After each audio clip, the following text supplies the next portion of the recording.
the idea is to try to, it's not comfortable, I'll tell you now. It's to rest your arm as much as you can on the binding in this area. It's not really comfortable, but try to keep, the idea is to try to keep your arm, your skin off of this soundboard, because you are muting that instrument, you're dampening the sound of it, and you're actually killing it.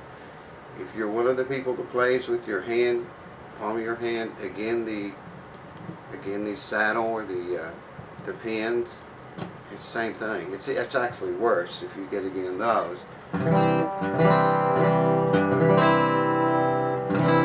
Okay, here's my arm again, and I'm not touching it that tight. I got my arm laid on the front of the soundboard. Can you hear that open up?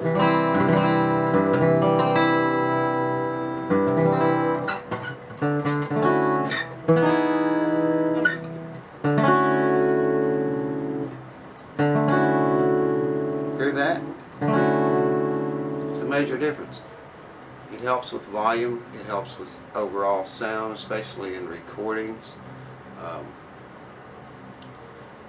A few other things I've learned is a lot of bluegrass players wear their guitar up higher, especially if they're standing up playing. They wear the instrument up higher, and I asked some questions about that. Some of them you see them with their guitar way down low. You know, it looks kind of cool. A lot of young guys do that, and then that's fine. Well, of course, a lot of young guys play electric guitar, so it doesn't really matter. But with an acoustic, it pays to have your guitar up higher if you can play comfortably there, with it there. And the reason being, because it's closer to you, it's closer to the people that you're jamming with. You know, it's sort of in their face, so to speak. You know, and you can just hear better. You don't have to play quite as hard.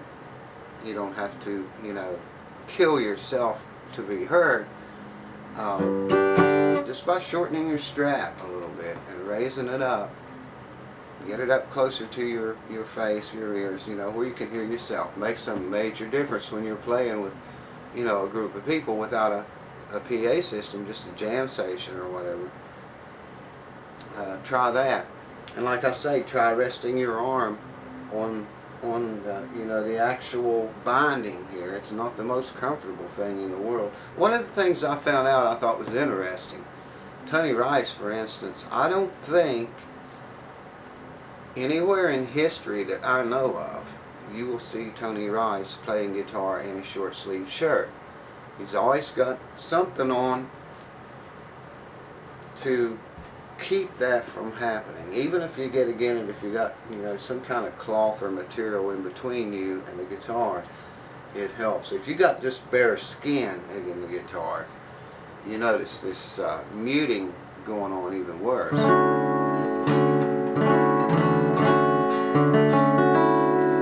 Hear that? And like I say, if you touch the pins, it's even more muted. You can just hear it open up.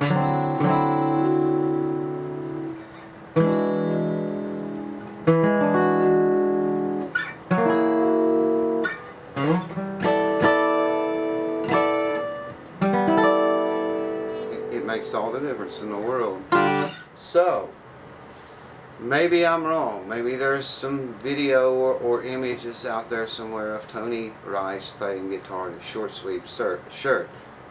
But from the information I gathered from a very good source, you probably won't find any. And the reason being is having some sort of cloth or something between you and that soundboard, because that's where a very high percentage of your sound's going to come from, off of this sound box, this soundboard.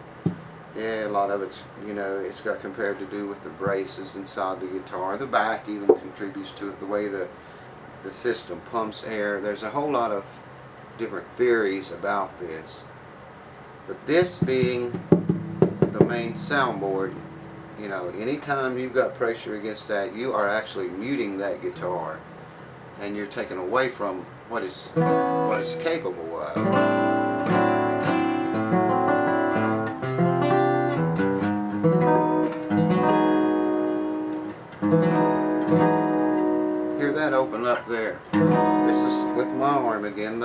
the soundboard and with it off.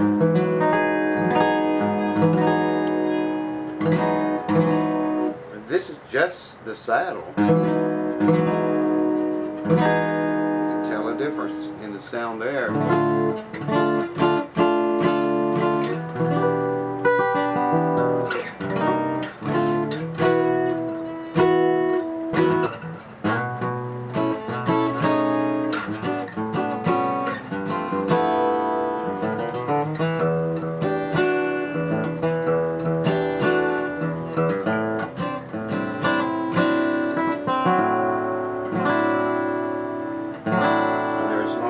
Again, the soundboard again.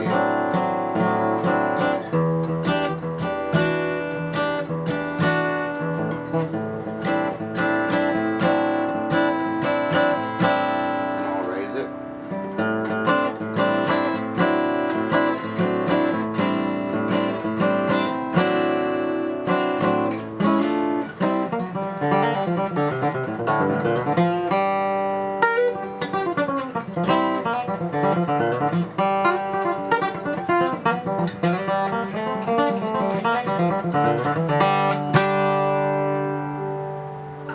So there's you a few tips and some tricks to think about to get as good a sound out of your instrument as it's capable of doing. I've seen guitar players, I think Doc Watson maybe for one, they actually used an armrest like banjos have, an armrest on his guitar here, and that's what that is to get his arm off of that soundboard to keep from muting the instrument, to get all the sound he can get out of that instrument. If you notice, Doc plays fairly hard, but he didn't really, you know, work himself to death to get the sound out of the instrument. So that might be an alternative for you if you have a problem getting your arm away from it. I try to rest mine right along the binding. It's not all that uncomfortable. You sort of get used to it after a while.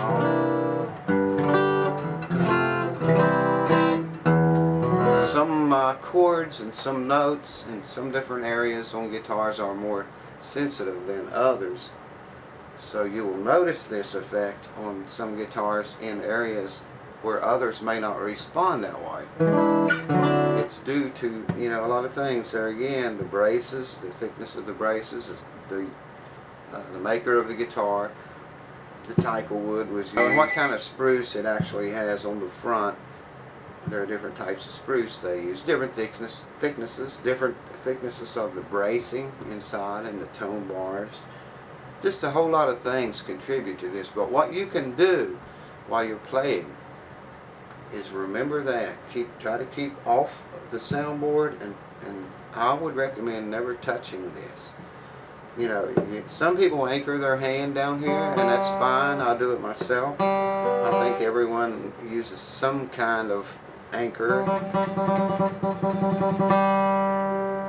Even that.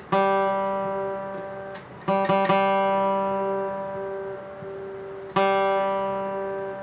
don't know if you can hear that on camera again, but you know, just at least some guitars, you just touch them and it makes a difference.